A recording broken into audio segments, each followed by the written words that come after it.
குருவர்களையும் திருவர்களையும் வந்தித்துக் கொண்டு மருதடி விநாயகருடைய பாதங்களையும் பணிந்து உங்கள் எல்லோருக்கும் அவருடைய அருளும் கிடைக்க வேண்டும் என்று பிரார்த்தித்துக் கொண்டு இந்த நிகழ்விலே இணைந்திருக்கின்ற சைவ புலவர்கள், சைவ ஆர்வலர்கள், பரீட்சார்த்திகள் மற்றும் இந்த தொழில்நுட்ப உதவிகளை வழங்கிக் கொண்டிருக்கின்ற கமலா ரவீந்திரன் அம்மையார், மனோ அம்மையார் மற்றும் இன்று விரிவுரையாற்ற இருக்கின்ற சைவ புலவர் லீலாவதி அருளையா அம்மையாருக்கும் என்னுடைய வணக்கங்களை தெரிவித்துக் கொள்கின்றேன். முதலில் தேவருடன் இந்த நிகழ்வை ஆரம்பிப்போம்.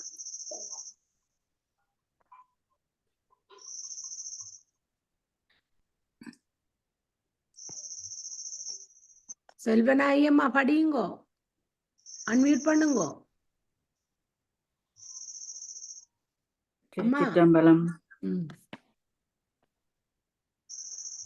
மற்றுப்பற்றெனக்கின்றி நின்றிருப்பாதமே மனம் பாவித்தேன்.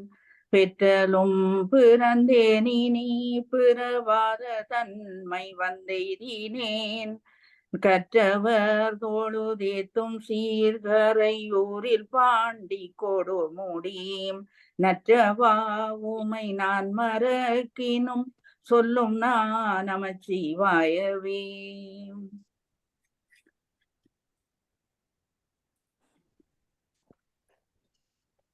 ஆதியாய் நடுவுமாகி அளவிலா அளவுமாகி சோதியாய் உணர்வுமாகி தோன்றிய பொருளுமாகி பேதியாய் ஏகமாகி பெண்ணுமாய் ஆணுமாகி போதியா நிற்கும் தில்லை பொது நடம் போற்றி போற்றி. வான்முகில் வளாது பெய்க மலிவளம் சுரக்க மன்னன் கோன்முறை அரசு செய்க குறைவிலாதுயிர்கள் வாழ்க நான்மறை அறங்களோங்க நற்றவம் வேள்வி மல்க மேன்மைகொள் சைவ நீதி விளங்குக உலகமெல்லாம். ஓம் நம பார்வதி பதையே ஹர மகாதேவா. ஓம் நம பார்வதி பதையே ஹர மகாதேவா. ஓம் நம பார்வதி பதையே ஹர மகாதேவா. தென்னாடுடைய சிவனே போற்றி, இந்நாட்டவர்க்கும் இறைவா போற்றி. இன்பமே சூழ்க எல்லோரும் வாழ்க. சிற்றம்பலம். நன்றி நன்றி. தேவார பாராயணத்தை வழங்கிய அம்மையருக்கு நன்றிகளை தெரிவித்துக் கொள்கின்றேன். முதலாவது விரிவுரையாக திருக்களிற்றுப்பாடியாரின் தொடர்ச்சியை வழங்க சைவ புலவர் லீலாவதி அருளையா அம்மையார் அவர்கள் தயாராக இருக்கின்றார்கள். அவர் விரிவுரையாற்ற வருமாறு அன்போடு அழைக்கின்றேன். வணக்கம். வணக்கம். நன்றி. அனைவருக்கும் வணக்கம். ஓ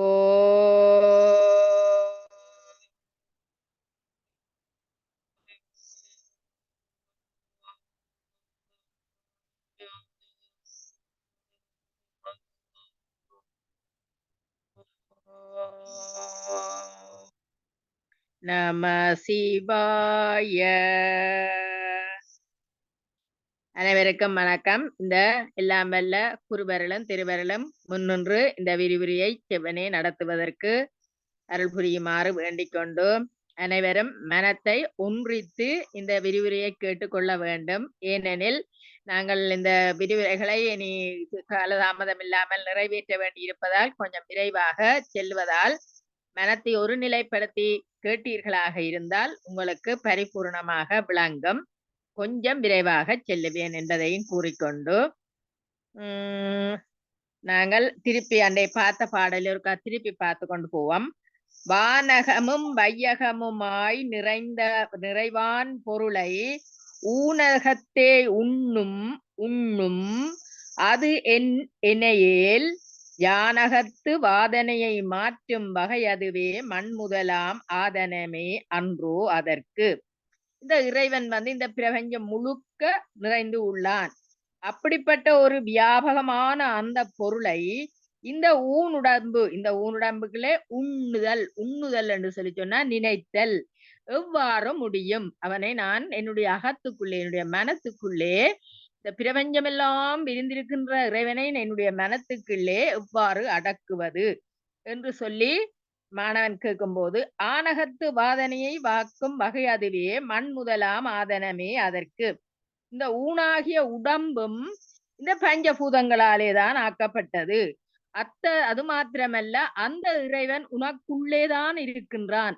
அவனை நாங்கள் கண்டுபிடிக்கிறது தான் உன்னுடைய வேலையாக இருக்கும். ஆகவே நீ உன்னுடைய நினைவு மாத்திரத்திலே நீ அதனை அடைய வேண்டும், கண்டு அடைய வேண்டும் என்பதுதான் இந்த பாடல். அப்ப அந்த பிறவி வாதனை என்று சொல்றது மலவாசனை, இந்த பிறவி துன்பம் போன்றவற்றால அந்த தொடர்புகளால் அவன் இருப்பது எங்களுக்கு தெரியாது.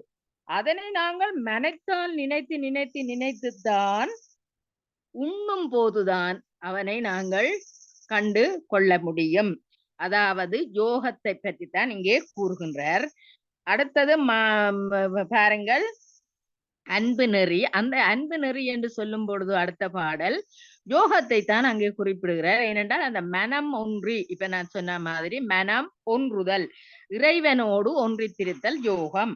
அப்ப இந்த செயற்கரிய செயல்களை எல்லாம் முந்தினவர்கள் செய்தார்களாக இருந்தால் அதற்குரிய காரணம் அவர்கள் யோக நெறி, அன்பு நெறி நின்று யோக நெறிப்பட்டதால் தான் செய்கின்றார்கள். பாருங்கள், கல்லில் கமரில் கதிர்வானில் சாணையினில் வல்லு பலகையினில் வாதனையை சொல்லும் அகமார்க்கத்தால் அவர்கள் மாற்றினார்கான் ஐயா, சக மார்க்கத்தால் அன்றேதான்.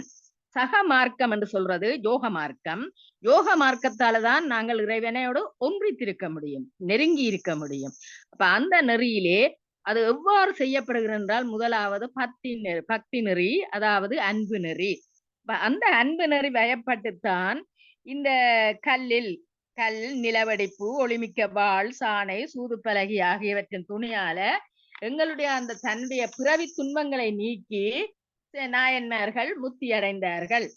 கல்லில் அந்த துணியை துவைத்து திருக்குறிப்பு தொண்டனார் முத்தி பெற்றார். உங்களுக்கு தெரியும், கல்லிலே துணியை துவைத்து திருக்குறிப்பு தொண்டனார் முத்தி அடைந்தது.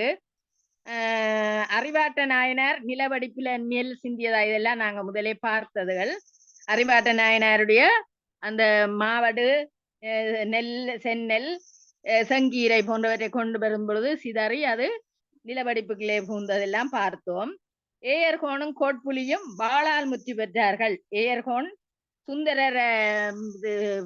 சுந்தரர் இறைவனை தூது செயல விட்டதாலே அவரை நான் வணங்க மாட்டேன் என்று சொல்லி அவர் சுந்தரர் காணவர பூன்றார் என்றுடனே வாளை எடுத்து தன்னை கொலை செய்து கொண்டார். அப்படியே ஏயர்கோனும் கோட்புலியும் அதே மாதிரி இந்த இந்த போராலே எல்லாரையும் கொன்று, அதாவது அரசனுக்காக அவர்கள் எல்லாரையும் அந்த கொன்று, அந்த இறைவனோடு அந்த போர்ல இறைவனுக்கு எதிராக கதைத்த உறவினர்கள் எல்லாரையும் கூட அவர்கள், அது என்னென்ன அது பெரிய கதை, அது நெல் கொடுத்துட்டு போனது, நெல்லை சிவனடியார்களுக்கு அமுது செய்ய போனது, போரால பஞ்சம் ஏற்பட்டது. அந்த பஞ்சத்துல உறவினர்கள் அந்த நெல்லை தாங்களே சமைத்து உண்டு விட்டார்கள். அதனை அறிந்த அவர் அந்த உறவினர் அவ்வளவு பேரையும் வாளால வெட்டி கொன்றாரு.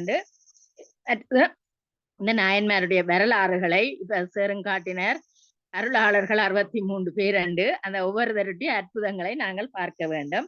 மற்றது மூர்த்தி நாயனார் முழங்கையை சாணையில், ஏனென்றா அவர் சந்தனம் அரைத்தது. அப்ப சந்தனம் இல்லாம போன பொழுது தான் என்ன செய்தார், தன்னுடைய முழங்கையே கல்லிலே அரைத்தார்.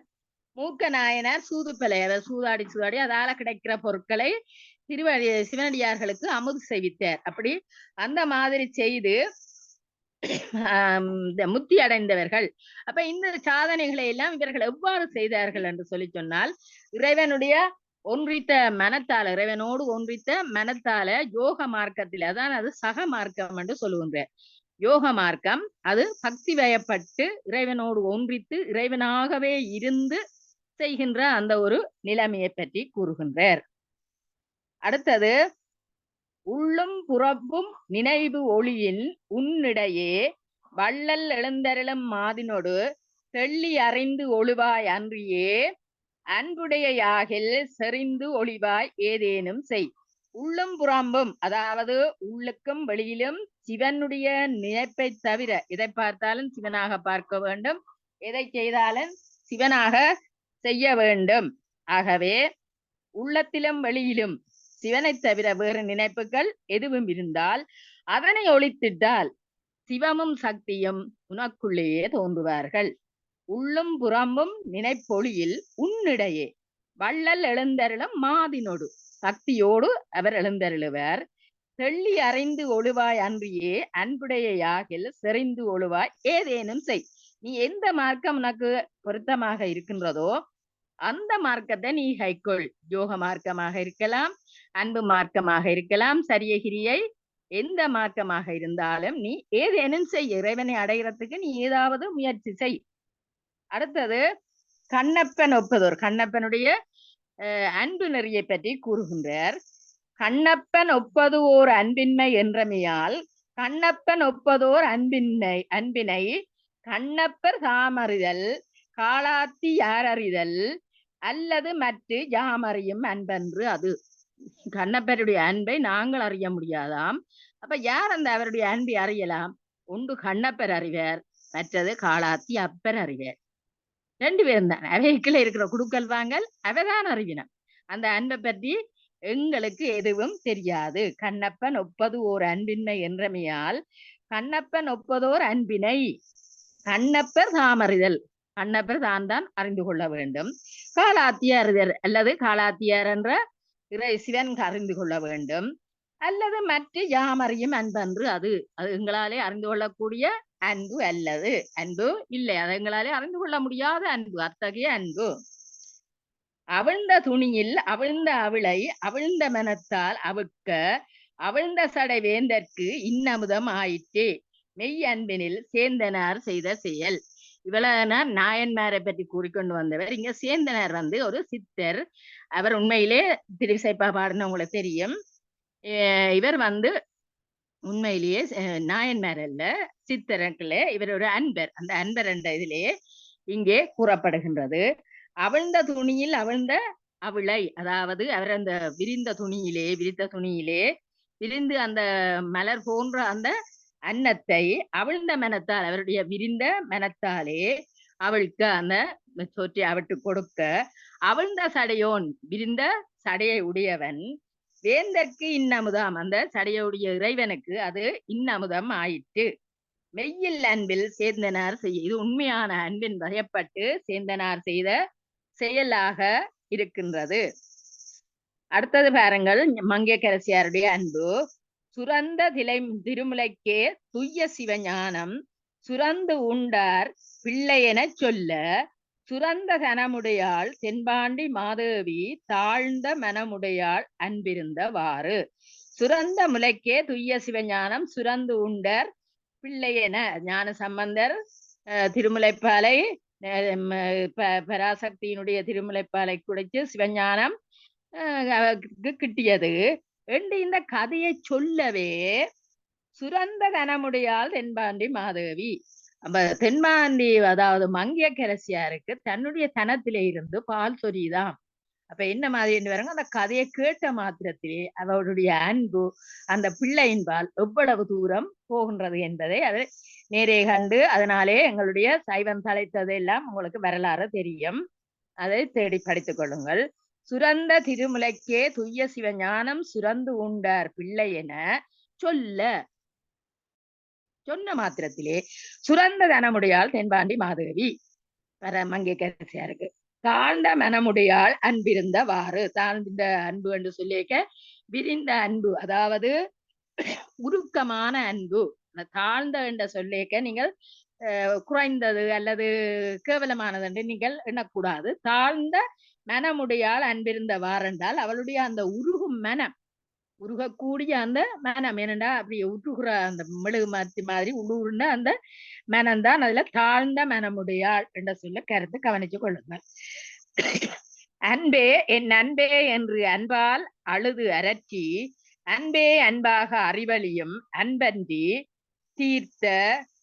தீர்த்தம் தியானம் சிவார்ச்சனைகள் செய்வதெல்லாம் சார்த்தும் பலமன்றே தான்.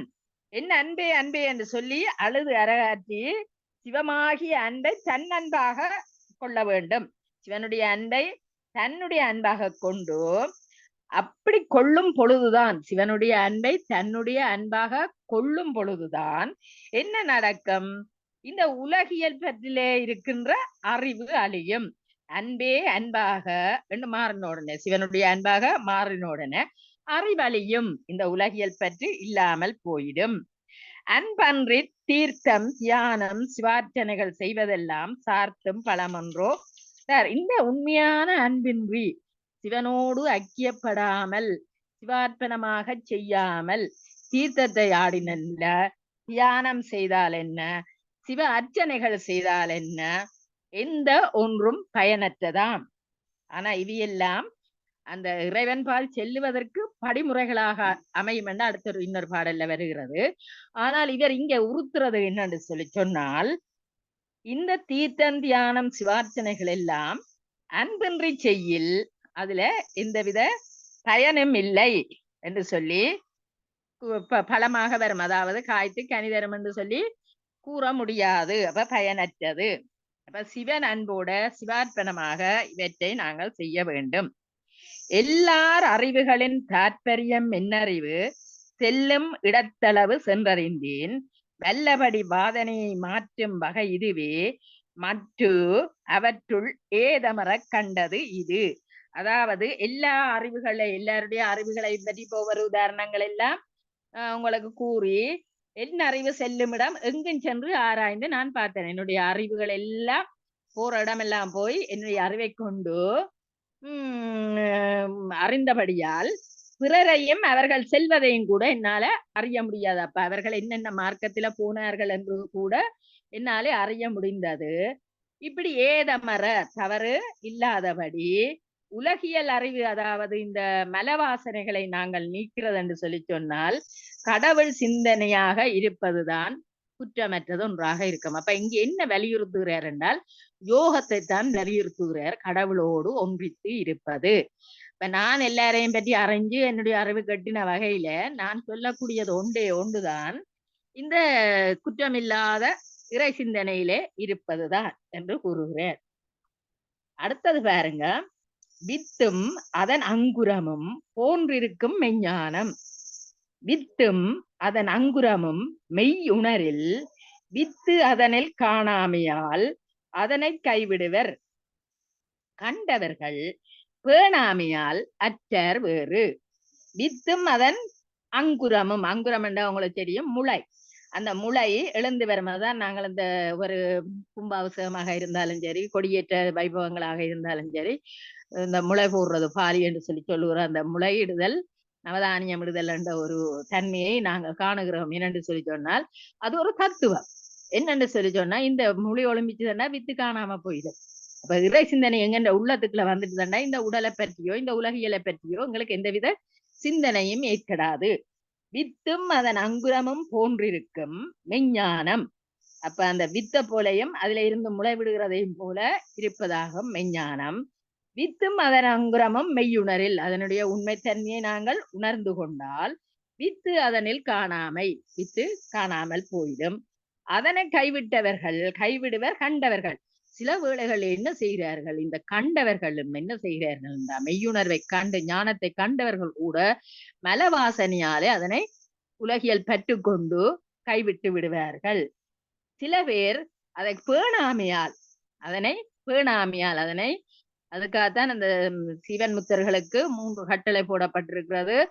ஆலயத்துக்கு செல்ல வேண்டும், சிவனடியாரோட கூட வேண்டும், 5 எழுத்தை ஓத வேண்டும். அப்ப அதை பேண வேண்டும் என்றதான் இங்கே கூறப்படுகிறது. மொழியை மட்டும் பார்த்தால் விதை காண முடியாது. ஆகவே அவர்கள் விதியை உணராது விட்டு விடுவார்கள்.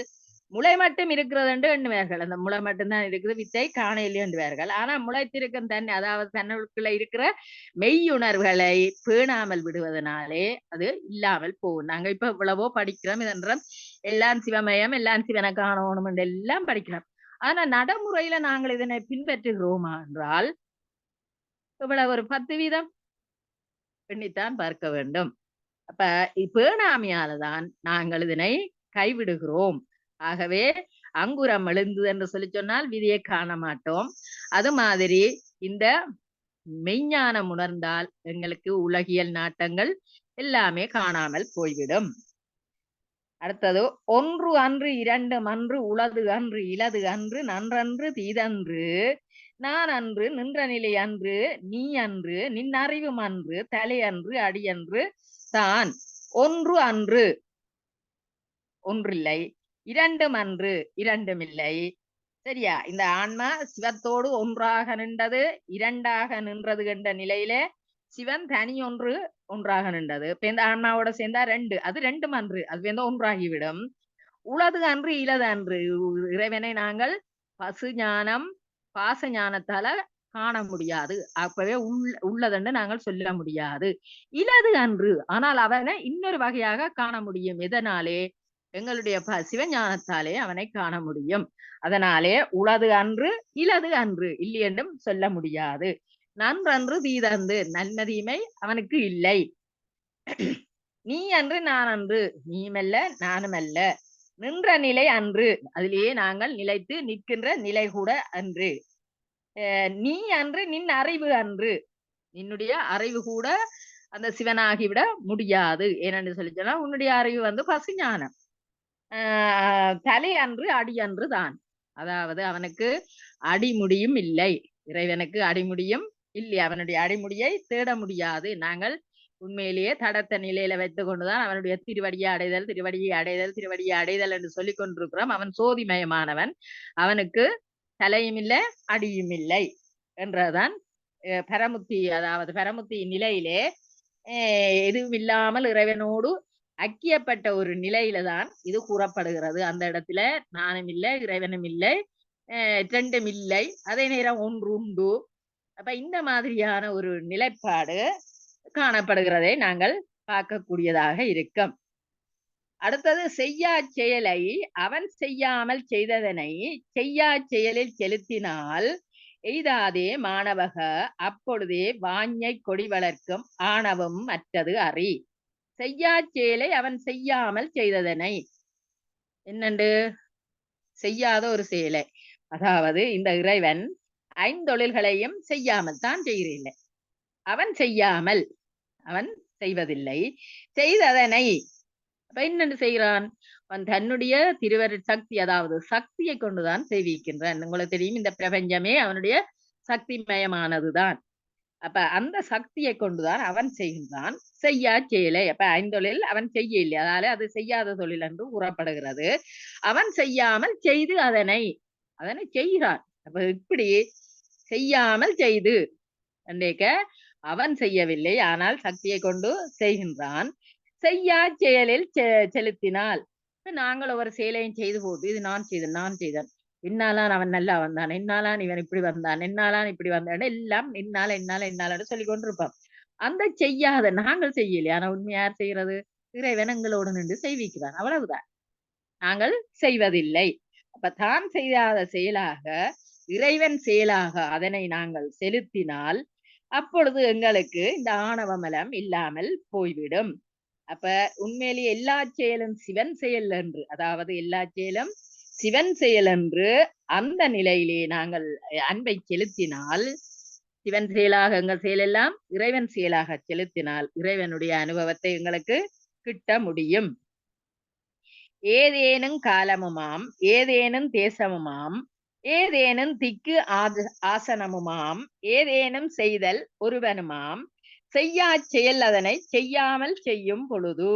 அப்ப நாங்க முதலே பார்த்தோம், செய்யாமல் செய்யும் பொழுது அவன் செய்யலை, ஆனா செய்கிறான். அப்ப இத சிவத்தை நாங்கள் உண்மையிலேயே உணர்ந்து கொண்டால் எல்லா செயலும் சிவன் செயல் என்றே நாங்கள் கருதினால் அவனுடைய அந்த காலம் இடம் திசை வழிபாட்டு இருக்கைகள் கருவி கரணன் நல்வின தீவின போன்ற எதுவுமே எங்களுக்கு இறைவு செயலாகவே தான் இருக்கும், எங்கள் செயலாக இருக்க முடியாது. அப்ப இது இவ்வளவு நல்லொரு அற்புதமான ஒரு பாட்டு. எல்லா செயலும் அவன் செயலாக காணுகின்ற ஒரு தன்மை. இதுல அந்த இறைவனுடைய உண்மையிலேயே அந்த மயத்தை பார்க்க வேணும். எங்களுடைய ஆன்மாவுக்கு இருக்கின்ற அந்த போதம் இருக்கிற அளவுக்கும் இந்த உண்மையை நாங்கள் தன் செயல் அன்றியே கூடுமிடத்து எல்லா காலமும் எல்லா தேசமும் எல்லா திக்குகளுமாய் எல்லா ஆதனமாய் எல்லா தொழிலிலும் நிற்பான். செய்யும் பொழுது எல்லா செயல் அதனை செய்யாம எல்லா செயலும் அவனாக தொழிலாக நிற்பானாம். அப்ப எங்கும் எதிலும் இறைவனை நாங்கள் காணுகின்ற ஒரு தன்மையை இங்கே கூறப்படுகிறது. அடுத்தது, செய்தற்கு அரிய செயல் பலவும் செய்து சிலர் எய்தற்கு அரியதனை எய்தினார்கள். இப்ப நாங்கள் பார்த்தோம் அங்க கல்லில் மற்றது சாணையில் அப்படின்னு சொல்லி பார்த்த அந்த அரிய செயல்கள் எல்லாம் செய்தற்கு அரிய செயல். உண்மையில கல்லை போட்டு நாங்க முழங்கையால தேய்ப்போமா? இல்லை, கல்லில தேய்க்க மாட்டோம். இப்ப அந்த மாதிரி எல்லா செயல்களையும் செய்தற்கு அரிய செயல் பலவும் செய்து சிலர் எய்தற்கு அரியதனை எய்தினார்கள். இதற்கு அடைய முடியாத அந்த சிவப்பேற்றை எய்தினார்கள். ஐயோ, நாம் செய்யாமை செய்த செயல் அறுக்க, நாங்கள் செய்யாத செயல் எல்லாத்தையும் நாங்கள் செய்ததாக கூறுகின்ற செயல்கள் எல்லாத்தையும் இறை செயலாக நாங்கள் அறுக்க செய்யாமை செய்தவாறு, அந்த செய்யாமல் இருப்பது உண்மையிலேயே எங்களுக்கு ஒரு சிவப்பேற்றை கிட்டு செல்லும் வகையாக இருக்கும். அப்ப இத பொதுவாகத்தான் சொல்லுறாரு. என்னன்னா, இன்னதை செய்யண்டு பக்தி மார்க்கத்துல போ அல்லது ஞான மார்க்கத்துல போ அல்லது யோக மார்க்கத்துல போன்னு சொல்லி உண்மையிலேயே சொல்லாமல் பொதுப்படையாக சொல்லி, அப்ப அதை அவர் எவ்வாறாவது நாங்கள் இந்த காரியங்களை இவ்வாறு அன்பு செலுத்தி செய்ய வேண்டும் என்கின்ற ஒரு நிலைப்பாட்டை கூறுகின்றார். அடுத்தது, இப்பொருள்கள் யாதேனும் ஏதேனும் ஒன்று செய்தல் எப்பொருளும் செய்யாது ஒளித்திருத்தல் மெய்ப்பொருளை கண்டிருத்தல் செய்யாதே கண்ட மனிதரெல்லாம் உண்டிருப்பது என்னோ உரை. அதாவது இந்த சிவனுக்கு உகந்த பணிகளை செய்தல், தமக்கென்று எதனையும் செய்யாது இருத்தல். அதாவது இப்பொருள் யாதேனும் ஏதேனும் ஒன்று செய்தல், எவ்வாறாவது என்னுடைய எப்பொருளும் செய்யாது ஒளித்திருத்தல், இந்த ஒரு வினையையும் ஆற்றாமல் எதனையுமே நினையாமல் இருத்தல். இந்த மூன்றிலே எதை செய்தாலும் என்ன, இந்த வெறும் உண்ணுவதும் உறங்குவதும் நித்திரை கொள்ளுவதுமாக இருக்கின்ற ஒரு செயலாகத்தான் இருக்கும். இப்பொருள்கள் யாதேனும் ஏதேனும் ஒன்று செய்தல் எப்பொருளும் செய்யாதிருத்தல், ஒன்றுமே செய்யாமல் எங்கட காலங்களை வீணாக கொண்டு போயிருந்தால் மெய்ப்பொருளை கண்டிருத்தல் செய்யாது, மெய்ப்பொருளை நாங்கள் காண முடியாது. அப்ப இந்த ஊனுடம்பை வளர்த்து நாங்கள் பிறவி பாவங்களை செய்து கொண்டு போகின்ற ஒரு தன்மைதான் இருக்கும். அடுத்தது, வீட்டிலே சென்று வினையொழித்து நின்றிடில் என் நாட்டிலே நல்ல வினைகள் செய்திடில் என் கூட்டில் வாழ் சாத்தியே நின்றிலேயேல் தக்கனார் வேள்வி செய்த மாத்திரமே ஆம் கண்டாய் வந்து. இந்த பற்றுக்கள் அதாவது வீட்டிலே சென்று வினையொழிந்து நின்றிடில், எங்க வீட்டு அதாவது இல்லற வாழ்க்கையை துறந்து துறவரத்துக்கு போய் நின்றால், வீட்டிலே சென்று வினையொழிந்து நின்றிடில் துறவரத்தில் நின்றாலும் நாட்டிலே நல்ல வினைகள் செய்திடும், இல்லறத்திலே இருந்து இல்லற தர்மங்களை செய்திடும் கூட்டில் வாழ் சாத்தியே நின்றிலேயேல், இறைவனோடு நீ ஐக்கியப்பட்டு நிற்காமல் நீ இதனை செய்தாயாக, இறைவனுக்கு நீ சமர்ப்பணமாக செய்யாமல் நீயே செய்த தன்முனைப்பு, அதாவது நான் உங்களை சொன்ன மாதிரி உண்மை சரியே உண்மை உபாயச்சரிய என்று இருக்கன்னு சொல்லி சொன்னார். அப்படின்னாலும் பாதங்களும் பிரிபடும். அதுல உண்மையிலேயே இறைவனுக்கு தன்முனைப்பு இல்லாமல் சிவனுக்கு அதை சமர்ப்பணம் செய்கிறதானாம் எங்களுக்கு பயனுள்ளது. அப்ப பற்றுக்கள்ல இருந்து நாங்கள் விடுபட்டு துறவியாயினாலும் சரி, பற்றுக்களோட இருந்து இல்லறத்திலே நாங்கள் நல்லறங்களை செய்து கொண்டிருந்தால் என்ன, இறைவனுடைய சார்பு இல்லாமல் நாங்கள் எங்களுடைய காமிய ஆசைகளை நாங்கள் செய்து கொண்டிருந்தோம் என்று சொல்லி சொன்னால் அந்த அதிலே எந்த விதமான பயனும் இல்லையாம். அது எதை போன்றதென்றால், தக்கனார் வேள்வி செய்த மாத்திரத்தே ஆம் கண்டாய் வந்து. தக்கன் வேள்வி செய்தார், சிவபெருமானை தலைவனாக கொள்ளாது தன்னுடைய பாட்டுக்கு தன்முனைப்புல யாகம் செய்தார். கடைசி அந்த யாகம் பயனற்று போனது. அது போன்றதான் தன்முனைப்போடு நாங்கள் இன்றைக்கும் எந்த ஒரு செயலையும் செய்யக்கூடாது. அப்ப ஆணவம் முனைப்புடன் செய்தால் ஆணவம் அழியாது, அதனால் ஏற்படுகின்ற பயனும் கிடைக்காது. சிவன் முதலே அன்றி முதல் இல்லை என்றும், சிவனுடையது என் அறிவு என்றும், சிவன் அவனது என் செயல் அதாகின்றது என்றும், இவை இயற்றை தன் செயலாக கொள்ளாமைதான். அப்ப உண்மையிலே எல்லாம் சிவார்ப்பணம். அதுதான் இதுல சுருக்கமாக சொன்னால், சிவனை விட ஒரு முதல் இல்லை, சிவன் முதலே அன்றி முதல் இல்லை என்றும், சிவனுடைய அறிவு என்னுடைய அறிவு, என்னுடைய அறிவிலே இருப்பவன் சிவன் என்றும், சிவன் அவனது என் செயல் ஆகின்றது என்றும், அவன் செயல் என்னுடைய செயல் எல்லாம் சிவன் ஆகின்றது, சிவன் செயலாகின்றதும், இவையிற்றை தன் செயலாக கொள்ளாமைதான், தன்னுடைய செயலாக கொள்ள கூடாது. இந்த உடலை இறைவன் தந்தான், அறிவு செயலிச்சைகள் இறைவனாலேயே செய்யப்படுகின்றது. அதாவது எங்களுக்கு மறைப்பு சக்தியை தந்து எங்களுடைய உலகியல் இன்பங்களை அனுபவிக்கிறதுக்கு வைக்கிறதும் அவன் செயல்தான். இதை உண்மையிலேயே இதெல்லாம் இறைவனுடைய விருப்பை ஒன்றி எங்களுடைய விருப்பு இல்லை. இப்பொழுது இதுல இருந்து நாங்கள் பாடம் எடுத்து கொண்டிருக்கிறதோ நாங்கள் கேட்டுக்கொண்டிருக்கிறதோ எல்லாம் அவன் செயல் அன்றி எம் செயல் எதுவும் இல்லை. அதே மாதிரி இந்த சிவனுடைய சிந்தையிலே நாங்கள் நிற்கின்ற நிலைமையை பார்ப்போம். இன்று இச்சமயத்து நல்லது மற்ற ஏழையுடன் ஒன்று சொல்லி மன்றத்து நின்றவரார் இன்றிங்கே அங்கம் உயிர் பெறவே பாடும் அடியவர்கள் எங்கும் இலை காண். உண்மையிலேயே சம்பந்தர் அந்த பெண்ணினுடைய எப்பவோ இருந்த அந்த சாம்பலை எடுத்து அந்த பெண் எவ்வாறு எத்தனை வயசு, அதாவது வயசு கடந்த அந்த உரிய பருவத்துக்கு அந்த பெண்ணை உயிர்ப்பித்து எடுத்தார். அத தில்லையில இன்று இச்சமயத்தின் அல்லது மற்ற ஏழையுடன் ஒன்று சொல்லி மன்றத்து நின்றவரார். ஊம பெண்ணோட ஊம பெண்ணை கதைக்க வச்சவரார் மாணிக்கவாசர். வாதம் திருச்சாளல் பாட்டு திருவாசகத்திலே வருகின்றது. அந்த பாட்டு ஒரு கேள்வி கேட்கிற மாதிரியும் அந்த ஊமைப்பெண் மறுமொழி சொல்லுகிறது மாதிரியும் அதை ஊமைப்பெண்ணை பேச வைத்தவர். அது ஒரு வாதம். அதனை நீங்கள் விரிவாக படித்துக் கொள்ளுங்கள். ஒன்று சொல்லி மன்றத்து நின்றவரார் இளையுடன் அந்த ஊமை பெண்ணுக்கு பேச இயலாத பெண்ணுக்கு பேச்சு வர செய்து அவருடைய வார்த்தையாடி கொண்டு நின்றவர் மாணிக்கவாசர். இன்று இங்கே அங்கம் உயிர் பெறவே பாடும் அடியவர்கள் இறந்த பெண்ணினுடைய எலும்பை கொண்டே அவளை உயிர்ப்பித்து அந்த வயசு உண்மையிலேயே அந்த வயசுக்கு உரிய பருவத்தோடையும் எழுப்பித்து தருகின்றார். இந்த சமயத்தில் அல்லாது வேறு எந்த சமயத்தில இவ்வாறு நடந்தது? சில சித்தர்கள் சில அனுபவங்களை சில இதுகளை செய்திருப்பார்கள். ஆனால் இதை போன்று நின்று நிலைத்து இன்றைக்குமே நின்றதில்லை. அவர்களுடைய சித்துக்கள் எல்லாம் ஒரு கொஞ்ச நேரத்துக்குள்ளே அழிந்து விடும்.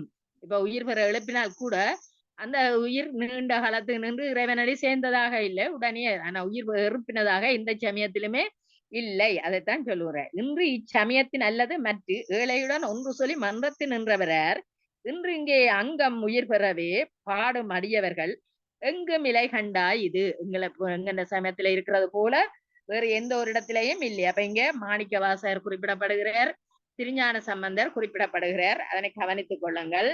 இந்த அற்புதங்களை நீங்கள் குறித்து எழுதி கொள்ள வேண்டும். விரிந்தும் குவிந்தும் விழுங்குவார் மீண்டும் தெரிந்தும் தெரியாதும் நிற்பர் தெரிந்தும் தெரியாது நிற்கின்ற சேயிலை பால் என்றும் பிரியாது நின்றவனை பெற்று. நின்றவனை பெற்று எந்த நின்றவனை? சேயிலை பால் என்றும் பிரியாது நின்றவர். அந்த சேயிலை என்றது யாரை? பராசக்தியை. அப்ப திருவருட்சக்தியை என்றும் எப்போதும் பிரியாமல் நிற்கும் சிவனை அடைந்தவர்களுக்கு விரிந்தும் குவிந்தும் விழுங்குவார்கள் மீண்டும் தெரிந்தும் தெரியாது நிற்பார்கள். அப்ப எங்கும் இந்த வியாபகமாக இருக்கின்றதும் அதே நேரம் ஒடுங்கி எங்களுக்குள் நிற்கின்றதும். அப்ப அங்க கேட்ட வியாபகமான இறைவனை நாங்கள் என்னன்னு உள்ளத்துக்குள்ள வச்சு எண்ணுறதுண்டு.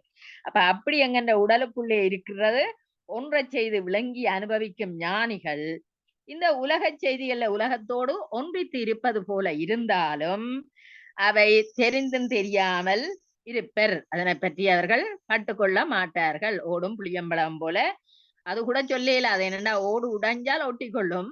ஆனா இவர்கள் அந்த மாதிரி உடையவும் விடாமல் இருந்து கொள்ளுவார்கள். தெரிந்தும் தெரியாது நிற்பர். அப்ப இந்த தெரிந்தும் தெரியாமல் நிற்கின்ற சேயிலவாள் அந்த பராசக்தி எப்படிப்பட்டவ? எல்லாத்தையும் தெரிந்து வச்சிருக்கிறான், ஆனா தெரியாத மாதிரி இருப்பா. அப்ப அந்த சேயிலை பால், அப்ப பராசக்தியினுடைய அந்த சிறப்பியல்பம் இங்கே காணப்படுகிறது. எதனையும் தெரிந்தும் தெரியாது போல நிக்கின்ற திருவருட் சக்தி. ஏனென்றா அந்த திருவருட் சக்தி தெரியாமலும் இருக்கணும், தெரிந்தும் இருக்கணும். எங்கென்ன வினையை பற்றி தெரிந்து வச்சிருக்கிறா, எங்களுக்கு என்னென்னத்தை ஊட்ட வேணும் என்று தெரியாத மாதிரி கொண்டு ஊட்டி விட்டுடுவா. அப்ப அந்த தன்மையை நாங்கள் அவருக்கு சொல்லப்படுகிறது தெரிந்தும் தெரியாது நிற்கின்ற செயலைவாள். அப்ப வியாபகமான இறைவனை நாங்கள் மனத்துக்குள்ளே வைத்திருக்கின்றோம். ஞானிகள் விளங்கி வச்சிருப்பார்கள். அவர்களும் இந்த உலகியலை பற்றி தெரிந்தும் தெரியாத நிலையிலே இருப்பார்கள். அதே மாதிரி தெரிந்தும் தெரியாத பராசக்தியோட இருக்கின்ற இறைவனையும் பெற்று இருப்பார்கள். ஆதனமும் ஆதனியுமாய் நிறைந்து நின்றவனை சேதனனை கொண்டே தெளிவுற்று சேதனனை சேதனனிலே செலுத்தி சிற்பரத்தாராய் இருப்பர் ஏதம் அற கண்டவர்கள் என்று. ஏதம் அற கண்டவர்கள், ஏதாவது எந்த ஒரு சந்தேகம் இல்லாமல் குற்றம் இல்லாமல் கண்டவர்கள் எவ்வாறு இருப்பார்கள்? ஆதனமும் ஆதனியுமாய் நிறைந்து நின்றவனை, எங்களுடைய ஆன்மாவும் தானுமே ஒன்றாக கலந்து நன்றாக கலந்து நிற்கும் பரம்பொருளை சேதனனை கொண்டே தெளிவிற்று. அதுதான் மிக முக்கியம். சேதனனை கொண்டே. அப்ப எங்களுக்கு சேதனன் என்று சொல்றது இந்த அறிவுள்ள பொருட்களைத்தான் சேதனம், அறிவற்ற பொருட்கள் அசேதனம். இந்த விஞ்ஞானத்தை போல காவன் உள்ளது சேதனம், காவன் இல்லாத அசேதனம் என்ற மாதிரி இல்லை. இங்க உயிர் உள்ளது சேதனம். அப்ப சேதனனை கொண்டே தெளிவுற்று. சேதனன் என்றது மானுட வடிவிலே வருகின்ற குரு. சிவருமான் பக்குவப்பட்ட ஆன்மாக்களை கண்டவுடனே குரு வடிவாக எழுந்தருளி வருவார். அப்ப சேதனனை கொண்டே, அப்ப இங்க குருவைத்தான் சேதனனை என்று கூறுகிறார். சேதனனை சேதனிலே செலுத்தி, அப்ப அப்படிப்பட்ட அந்த ஆன்மாவை, ஆன்மாவும் அறிவுள்ளது. அப்ப இந்த மூன்று இடத்திலையும் மூன்று குறிக்கப்படுகிறது. சேதனனை என்றது முதலாவது குரு, அதுவும் சிவன் தான் குருவாக வாரதாக கொள்வோம். அடுத்த சேதனன் அறிவுள்ள ஆன்மா. சேதனனிலே செலுத்தி, அதாவது இறைவனிலேயே அந்த ஆன்மாவை நாங்கள் செலுத்தி சிவமயமாக இருக்கலாம். ஏதமர கண்டவர்கள், குற்றமில்லாமல் தெளிவு ஐயந்திரிவர கண்டு அவரோடு ஒன்றித்திருப்பவர்கள் சிற்பரத்தாராய் இருப்பர். சிவஞானிகளாக குற்றமற்ற ஞானிகளாக இருப்பர். அந்த சேதன் மூன்று சேதனையும் நீங்கள் தெளிவாக குறித்து கொள்ள வேண்டும். தாமடங்க இத்தலமடங்கும் தாபதர்கள் தாமுணரில் இந்த தலமுணரன் தம் முனியில் தாம் முனியில் பூமடந்தை தங்காள் புகழ்மடந்தை போயகலும் நாமடந்தை நில்லாள் நயந்து. அப்ப என்ன மாதிரி சொல்லப்படுகிறது பாருங்க. பூமடந்தை, பூமடையந்து என்று சொல்றது இந்த பூமாதேவி. புகழ் மடந்து என்றது செல்வி லக்ஷ்மி. நாமடந்து என்றது சரஸ்வதி. அப்ப இந்த மூன்று பேரும் விட்டு நீங்கி விடுவார்களாம். நில்லால் நயந்து, எங்களோடு சேர்ந்து நிக்க மாட்டார்களாம். எப்படி? தாமடங்க இந்த தலமடங்கும் தாவதர்கள், இந்த சிவமாகவே வாழுகின்ற அந்த தவஞானிகளால்தான் இந்த உலகம் நடக்கிறது என்பதை உண்மையிலேயே சிவஞானியர்கள் அடங்கினால் இந்த உலகமும் அவர்களுக்குள்ளேயே அடங்கிவிடும். அவர்கள் எதை உணர்ந்தார்களோ அதை இவ்வுலகமும் உணரும். அப்ப அந்த ஞானிகள் தமக்குள்ளே தாமே எல்லாத்தையும் அடக்கி வைக்கின்ற தாமடங்க தம் தலமடங்க தாவதர்கள், அந்த ஞானிகள் தாமுணரில் இந்த தலமுணரும். அப்ப தாம் அந்த ஞானிகள் உணர்கின்ற அந்த தன்மை இந்த தலமும், அதாவது இந்த பூவுலகமும் உணரும். ஆனால் அவர் முனியில் அந்த தாபதர்கள் ஞானிகள், அதாவது சாபம், இது குருவினுடைய சாபத்தை, குரு நிந்தை கூடாது என்பதைத்தான் இங்கே குறிப்பிடுகின்றார். அப்படி அந்த தாபதர்களை நாங்கள் கோபித்தால் அல்லது அவர்கள் எங்கள் மீது கோபித்தால் இந்த மூன்று பேரும் எங்களுக்கு செல்வமும் இல்லை, கல்வியும் இல்லை, நிலவும் இல்லை. அப்ப எல்லாமே எங்களை விட்டு போய்விடும் என்று சொல்லி அந்த தாபதர்கள் என்றது ஞானிகள். அப்ப இந்த உண்மையிலேயே இந்த உலகத்தையே தமக்குள்ளே அடக்கி வச்சு கொண்டு ஒன்றும் தெரியாத போல ஞானிகள், சிவமாம் தன்மைதானே, சிவத்தோட போல சிவத்தை தாங்கள் அடைந்து இருக்கிற அந்த தாபதர்களை தாமுனியில் அவர்கள் கோபப்பட்டால் அந்த இந்த மூன்று பேரும் எங்களை விட்டு இந்த உலகத்தை விட்டே போய்விடுவார்கள் என்ற மாதிரி அவர் கூறுகிறார். என்னன்னா அந்த தலமும் அவர்களுக்குள்ளே அடக்கம் என்ற மாதிரி. அடுத்தது பாருங்க, சிவன் முத்தருடைய நிலை. துரியங்கடந்த துடர் தோகையுடன் என்றும் பிரியாதே நின்ற பெம்மான் துரியத்தை சாக்கிரத்தே செய்தருளி தான் செய்யும் தன்மைகளுக்கு ஆக்கியிடும் அன்பருக்கு அவன். அப்ப உண்மையிலேயே நாங்க சத்தினிபாதம் 4 வகை: மந்ததரம், மந்தம், துரியம், துரியாதீதம். இந்த துரியமும் துரியாதீதமும் கண்டவர்கள்தான் சிவசக்தியை பெற்றவர்களாக இருப்பார்கள். அப்ப இந்த நிலையை அடைந்தவர்கள் இப்படியே சிவசக்தியை பிரியாதிருக்கும் சிவருமானை தவம் உடைய காலத்து துரிய காலத்து இன்பத்தை விழிப்பு நிலையிலேயே அருளி செய்வான். சாக்கிரத்தை என்ற நனவு, சொப்பனம், கனவு, சாக்கிரம் என்றது நினைவு நிலையிலேயே இறைவனுடைய இன்பத்தை அருளுவான். அந்த செய்யும் செயல்கள் எல்லாம் சாக்கிரத்தே செய்தருளி தான் செய்யும் தன்மை ஆக்கியிடும் அன்பர்க்கு அவன். அப்ப உண்மையிலேயே இந்த சத்தினிபாதம் எங்களுக்கு துரியத்திலேயே கடந்த சுடர்தோகையுடன் என்று நிற்கும் பிரியாத நிற்கும் பெம்மான் துரியத்தை அவன் தன்னுடைய அந்த நிலையிலே சத்தினிபாதத்தின் 3வது நிலையிலே அதை நனவு நிலையிலே வைத்து கூட அந்த இன்பத்தை, அதாவது சீவன் முத்தர்கள் இன்றைக்கும் இன்பமாக இருப்பார்கள். அவர்களுடைய இன்பமும் பேரின்பம்தான். ஏனென்றால் அவர்களுடைய முத்தியும் பரமுத்தி தான். அவர்கள் இந்த ஊனுடலாய் கழியும் வரை, பிரார்த்தம் கழியும் வரை சீவன் முத்தர்கள் இந்த உலகத்திலே இருப்பார்கள். அப்ப அவர்கள் என்ன, இந்த நினைவு நிலையிலேயே அவர்கள் இன்பத்தை சுகித்து கொண்டு இருப்பார்கள். நாங்கள் பார்த்து கொண்டிருக்கே சில ஞானிகள் தங்கள் பாட்டுக்கு சிரிச்சால் நாங்கள் இது என்ன பைத்தியக்காரன் சிரிக்கிறான் என்று நினைப்பார். அவர் உடனே இறைவனோடு ஒன்றித்த நிலையிலே அவர் அடைகிற இன்பத்தை கண்டுதான் அவர் சிரித்து கொண்டிருப்பார். அடுத்தது திருஞான சம்பந்தருடைய வரலாறே இந்த பாடல்ல வெளிப்படுகின்றது. பாருங்கள்: ஓடம், சிவிகை, உலவாக்கிளி, அடைக்க பாடல், தனை, தாளம், காலை நெய்தல், ஏடு எதிர், வெப்பு, என்புக்கு உயிர் கொடுத்தல், ஈங்கிவைகான், ஓங்கு புகழ், தென்புகலி வேந்தன் செயல். தென்புகலி வேந்தன் என்றது ஞான சம்பந்தருடைய செயல் எவை என்றால் அவருடைய அற்புதங்கள் அவ்வளவும் இதனிலே அடக்கப்பட்டிருக்கிறது. பாருங்கள்: தென்புகலி என்றது சீர்காழியம். ஓடம், ஆற்றில வெள்ளம் போயிருந்த போது பதிகம்பாடி என்னந்த ஒரு ஓடம் அந்த ஆற்றை கடக்க இல்லாம இருக்கிற நிலையிலே அந்த ஓடத்தை பெற்று அந்த ஆற்றை கடந்து திருக்கொள்ளம்புத்தூர்ல கரையேறினார் மானேச்ச சம்பந்தர். ஆற்றில வெள்ளம் கரைவிடாமல் புரண்டு ஓட பொழுது ஓடத்தை பெற்று அங்கால கரையை கடந்தார். சிவிகை, திருவாரத்துறையிலே முத்து சிவிகை இவர் நடந்து செல்றதை காண பொறுக்காத இறைவன் இவருக்கு சிவிகை, முத்து சிவிகை கொடுத்தருளினார். உலவாக்கிளி, அதாவது தகப்பன் தவம் செய்வதற்கு யாகம் செய்வதற்கு வேண்டிய பொருளை பெற்றுக் கொடுக்கின்றதான் அந்த திருவாவடுதுறையில உலவாக்கிளி பெற்றுக்கொண்ட தன்மை. அடுத்தது பாடல் என்று சொல்லிக்க அடைக்க பாடல், அதை சேர்த்து கொள்ள வேணும். அடைக்க பாடல் எது? அந்த திருமறைக்காட்டிலே திறக்காமல் இருந்த கதவை திருநாவுக்கரசர் திறக்க இவர் அதனை ஒரு பாடல்லையே அடைத்தார். 10 பாடல் முடியேக்கதான் அவருக்கு திறந்தது, இவர் ஒரு பாடல்லையே அடைக்கின்றார். பனை, ஆண் பனியை பெண் பனியாக்கியது. தாளம், திருக்கோலக்காவிலே பொன் தாளம் கிடைத்தது. பாலை நெய்தல், திருநனி பள்ளியிலே அவர் பாலை நிலத்தை பாடி நெய்தல் நிலமாக மாற்றினார். மற்றது இந்த ஏடு என்று சொல்லிக்க எதிரேடு, அதாவது ஏடு எதிர், அதாவது ஆற்றிலே விட்ட ஏடு. அந்த சமணர்களுக்கு இடையில போட்டி வந்த பொழுது ஆற்றிலே அந்த ஏட்டை மிதக்க விட்ட பொழுது அந்த வெள்ளம் என்ன செய்து, ஆற்று வெள்ளம் அந்த ஏட்டை கொண்டு கரை சேர்த்தது. அப்ப அந்த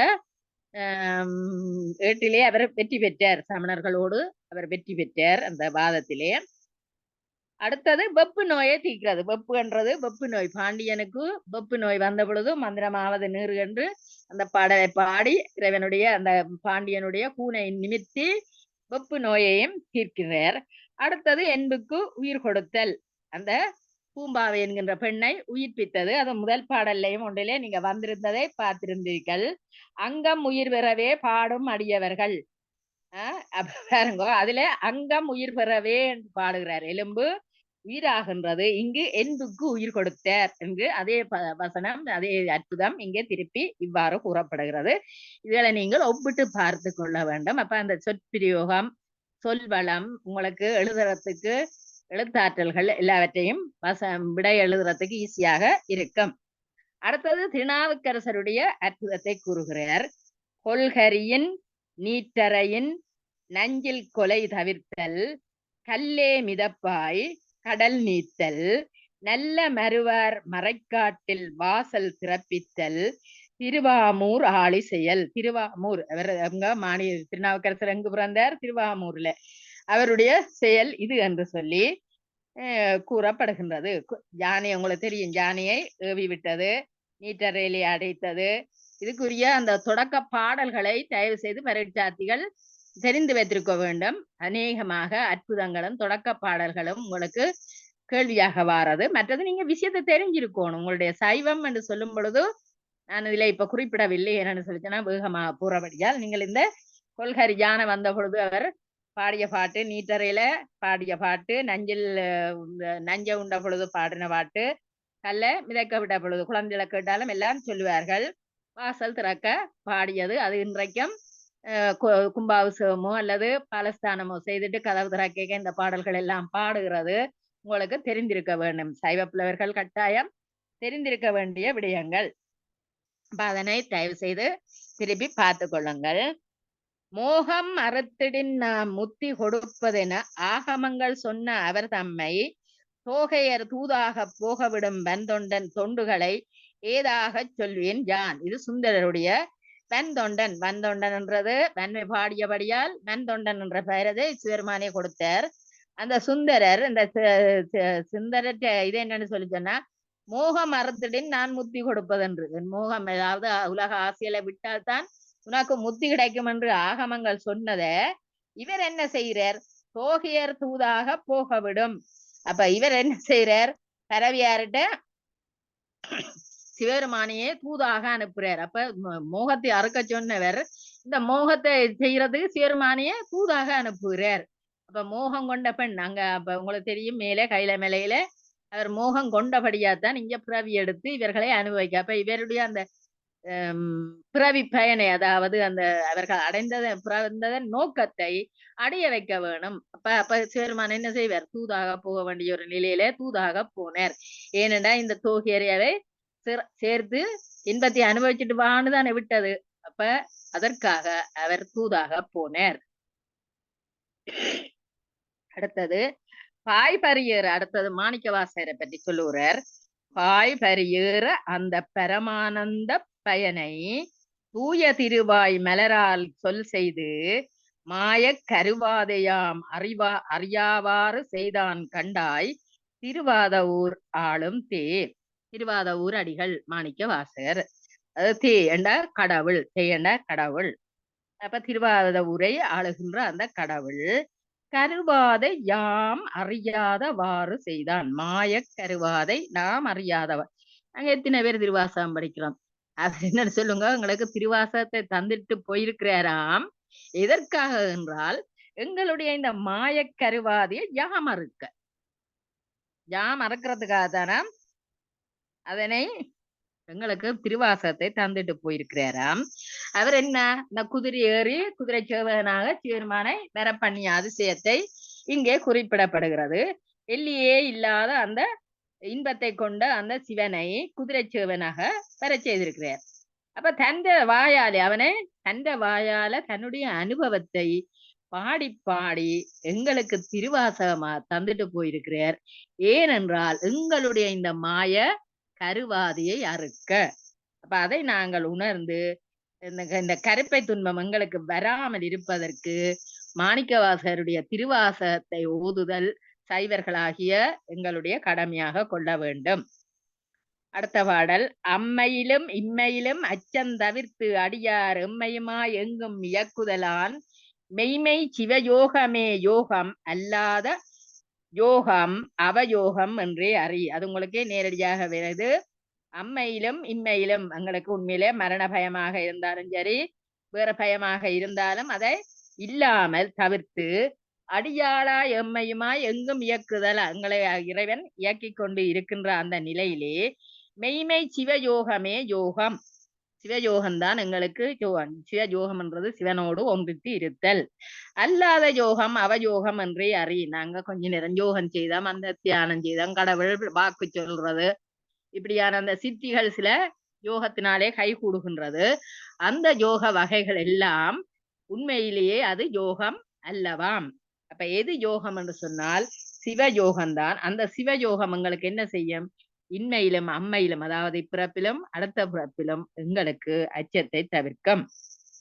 மன்னன் அருள் எவ்வண்ணம் மானுடர்பால் மாணவக அன்ன வகையே அரண் அருளும் எண்ணில் அடியவரே எல்லாரும் ஆங்கவர் தாம் ஒப்பில் அடியவரே எல்லாம் அறி. மன்னனுடைய ஓடரை நாங்கள் என்ன செய்வோம்? எல்லாருக்கும் அவன் பொதுவாத்தான் போடுவான். ஒருத்தருக்கு கூட ஒருத்தருக்கு குறையாண்டு அவன் தன்னுடைய அந்த இச்சைப்படி மானுடர்களுக்கு அவர் ஆணையிட முடியாது. அதுபோல இறைவனும் உனக்கு இது எனக்கு இது என்று சொல்லி அருளுவது சமனாகத்தான் இருக்கும். கூட குறையாண்டு அருள மாட்டான். ஆனால் எங்களுடைய இது நன்னினற்கு நல்லன். அவன் உண்மையிலே அவனை நாங்கள் அடைந்து நின்றோமாக இருந்தால் அவன் அந்த தன்னை அண்டி நிற்கிறவர்களை கரையேற்றி விடுவான். அரசனும் என்ன செய்வான்? தன்னோடு இணங்கி தன்னோடு ஒத்து போறவர்களை முன்னேற்றுவான். அதுபோல இந்த இறைவனும் தன்னை அறிந்து தன்னை உணர்ந்து தன்னோடு நிற்பவர்களை உயர்ந்த பேராகிய சிவப்பேருக்கு விட்டு செல்வார். அப்ப அரசனையும் ஒப்பிலாதவன் என்கின்ற இறைவன் ஆனா அவருடைய செயலை என்ன செய்கின்றார்? ஒப்பிடுகின்றார். அரசனுடைய தொழிலோடு ஒப்பிடுகின்றார். அடுத்தது பாருங்க. உடம்புடைய யோகிகள் தாம் உற்ற சிற்றின்பம் அடங்க தம் பேரின்பத்தாக்க தொடங்கி முளைப்பதும் ஒன்றில்லை, முடிவதும் ஒன்றில்லை, இழைப்பதும் ஒன்றில்லை இவர்.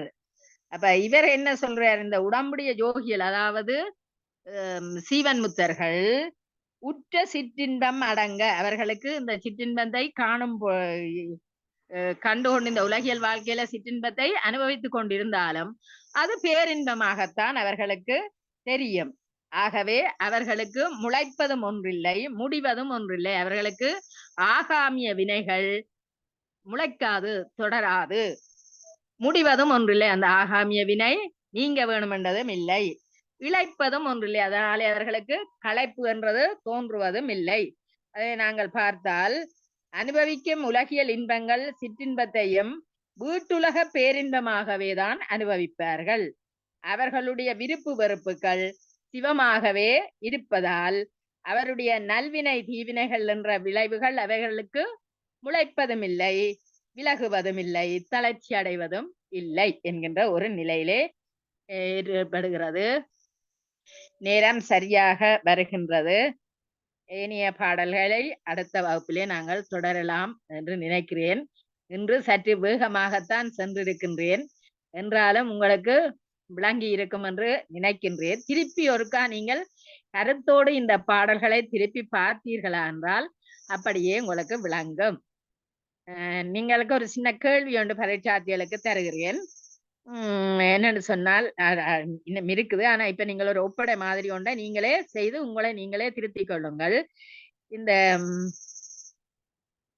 திருக்கடவுர் உய்யவந்த தேவர் இந்த எங்களுடைய இந்த திருக்கழித்து படியாறுல அதுவும் ஒரு அற்புதமான இது என்ன, வெற்ற கழித்து படியாறு அரங்கேற விழாயில அவர் கொண்டு படியில வைக்க ஜான தூக்கி கொண்டு போய், அப்ப அற்புதமான ஒரு பாடல் இது. உங்களுக்கு உண்மையிலே நாங்க படிக்க கிடைச்சது எங்களுடைய ஒரு பெரும் பேரு. அப்ப அந்த பாடல்கள்ல அவர் இந்த நாயன்மார்களுக்கு ஏன் முக்கியத்துவம் கொடுக்கின்றார் பாத்தீங்களா? எங்களுக்கு எக்கச்சக்கமான 63 நாயன்மார்ல கிட்டத்தட்ட 25-28க்கு மேல நாயன்மார்ட்ட வரலாறுகள் இங்க தொட்டு செல்கின்றார். ஆகவே இவர் ஏன் முக்கியத்துவம் கொடுக்கின்றார் அதை நீங்கள் குறித்து ஒரு ஒப்படை மாதிரி செய்து கொண்டீர்களா இருந்தால் உங்களுக்கு நிறைய பாடல்கள் தெரிய வந்துடும், பரீட்சைக்கும் இலகுவாக இருக்கும். அடுத்த வகுப்பிலேதான் மீறி இன்னும் உள்ளது உங்களுக்கு 23 பாடல்கள்.